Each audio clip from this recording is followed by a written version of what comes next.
Good day, everyone. As I promised you guys, I'm going to show you how to fill out your application form to look for a job or start a business in Sweden. So here, I'm going to leave in the description box down below or in the first comment the link to this form. So you can just click on it and it's going to show you this page, the first page. So we're going to leave a blank, the first thing, which is the case number, because it's for the immigration and the signature. You're going to leave it blank and scroll down a little bit and go for I'm applying for residence permit to apply for a job or investigate the possibilities of starting a business.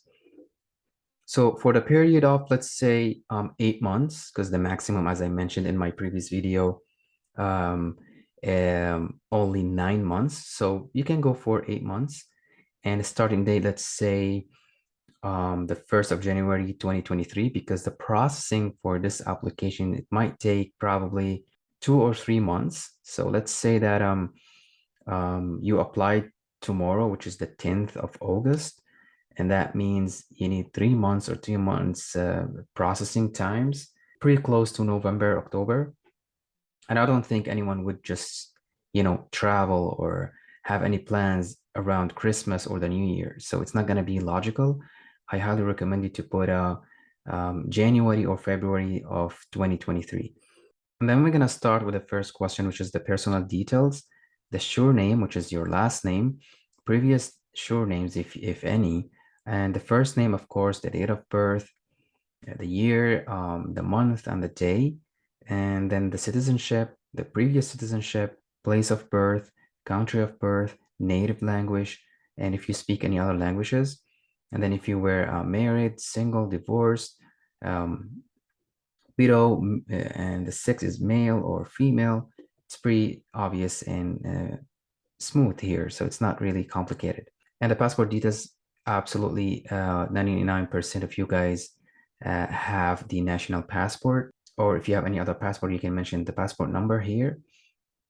Issued by the immigration, for example, New Delhi immigration or Mumbai or Dubai or whatever. And the date and the valid until.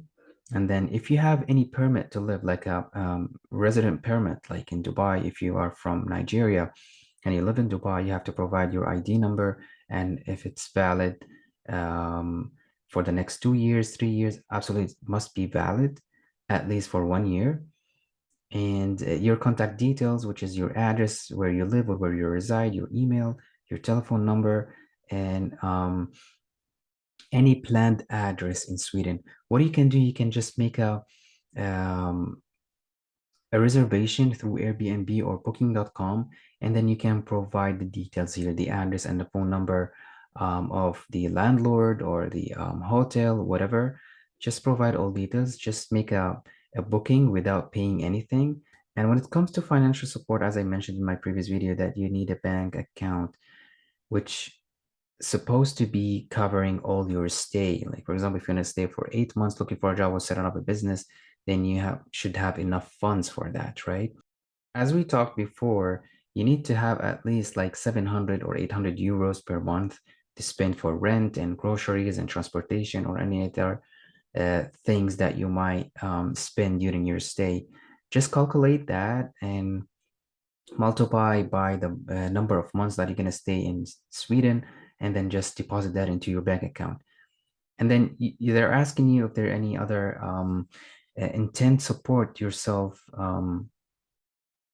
enclosed documentation to confirm your information. So which means your bank statement, or if you have any property under your own name, or if you have any percentage that you're getting per month from your company, or if you have any a joint account with your parents or with your any of your siblings. So you could provide that, of course. As I mentioned, and as you can see here, each month I will be having the following funds that I'm going to spend. So you can just mention probably 600 or 700 euros per month. The comprehensive health insurance valid for care in Sweden. So you're going to sign this and then provide the insurance name. As I told you, you can go to the nearest travel and tours agency nearby where you live, where you reside, and ask them to provide such a health insurance. And you can just provide all details because it's going to be written on that paper or that insurance paper. Any previous application for permits in Sweden, if you have ever applied before, you may say yes if you did and provide other details or the visa number or the permit number. If not, just click on no. It's pretty simple. And then previous visits to Sweden or other Schengen countries, you can provide the name of the country from until, and again, you have many fields here.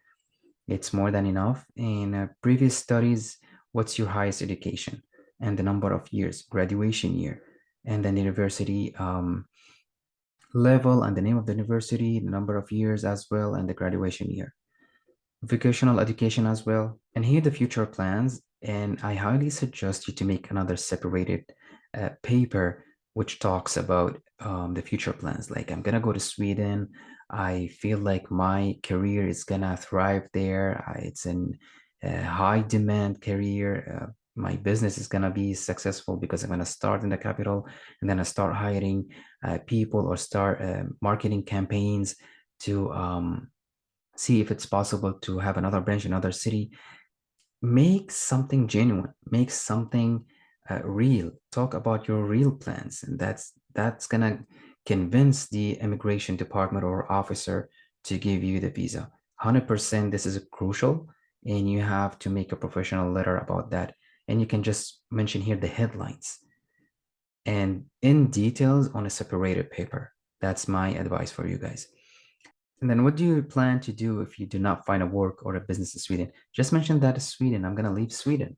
Pretty straightforward. And that's gonna convince them more about giving you the opportunity to go there. Other information you would like to submit regarding an application, do not mention anything like, oh, I need to get a healthcare for my mom, for my siblings. I need badly to go to Sweden and start a new life. Do not do that. It's totally a wrong idea. Just mention that you are pretty optimistic and you have plans, and hopefully that's going to work out in Sweden. The decision should be sent, just leave it blank. And documents you should submit with your along with your application, a copy of your passport, as I mentioned in my previous video, and your residence permit, which is supposed to be valid as well if you are living in a country other than your home country, and a degree certificate, and copies of your bank account or bank statement, and then a copy of a certificate of a comprehensive insurance that I talked about, and letter of consent that I mentioned in my previous video, which is for the Swedish Council of Higher Education. Absolutely, here you're gonna provide a place where you fill out your application and the signature. Here it's already attached to your application, like you give them your consent to contact your college, university of the higher education, and then they're gonna verify your highest education with them. So you should provide your name, the date, and signature. Once you're done, all what you have to do to print it out and go to the consulate or contact them or the embassy of Sweden, or you contact them by email if you have any questions. And that's pretty much it. If you have any comments, leave it in the comment section, or if you have any questions, you may send us an email. Thank you so much and have a good one.